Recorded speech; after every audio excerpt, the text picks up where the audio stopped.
Kitchen UK.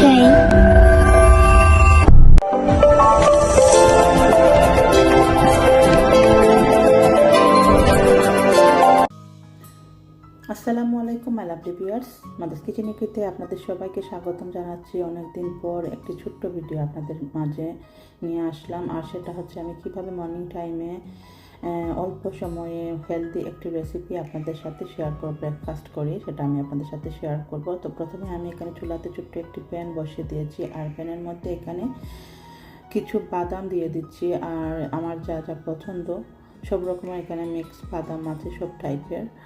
এই বাদামগুলো একটু কাঁচা ছিল, তাই আমি একটু রোস্টেড করে নিচ্ছি, তাহলে খেতে ভালো লাগবে। তো রোস্টেড করা আমার শেষ হয়ে গেছে, পরে আমি স্টেপে চলে যাচ্ছি। এখানে আমি নিয়েছি লো ফ্যাট ন্যাচারাল ইয়াগর্ট, মানে দই।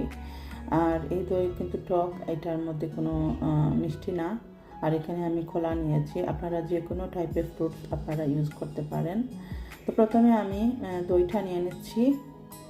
এখানে আমি এই দইটা নেব এখানে 3 চামচের মতো, 3 টেবিল স্পুন। মানে আমি যতটুকু খাবো সেটুকু, মানে পরিমাণে, কোনো পরিমাপ না, এটা আপনার ইচ্ছা মতো আপনি কতটুকু খাবেন সেটা ডিপেন্ড করে। তো আমি এখানে 3 চামচের মতো নিয়েছি। এখন আমি এখানে কলাটাকে স্লাইস করে নিব।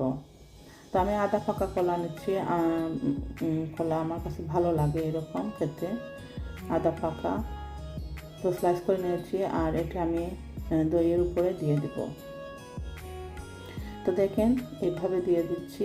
দেওয়ার পর আমি যে রোস্টেড করে বাদামগুলো রেখেছিলাম, তো সেটাও দিয়ে দিচ্ছি।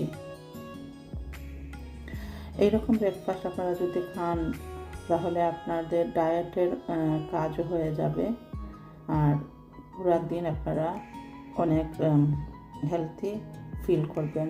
এখানে আমি 1 টেবিল স্পুন মৌ দিয়ে দিচ্ছি, হানি অ্যাড করে নিয়েছি। এই তো আমার ব্রেকফাস্ট রেডি। আপনারা যদি এভাবে ইজি ব্রেকফাস্ট করতে চান, এভাবে করে খেতে পারেন। অনেক মজা এবং হেলদি রেসিপি। তো ভালো থাকুন, পরবর্তী ভিডিও দেখার দাওয়াত রইল। আজ এ পর্যন্তই। আসসালামু আলাইকুম এন্ড আল্লাহ হাফিজ।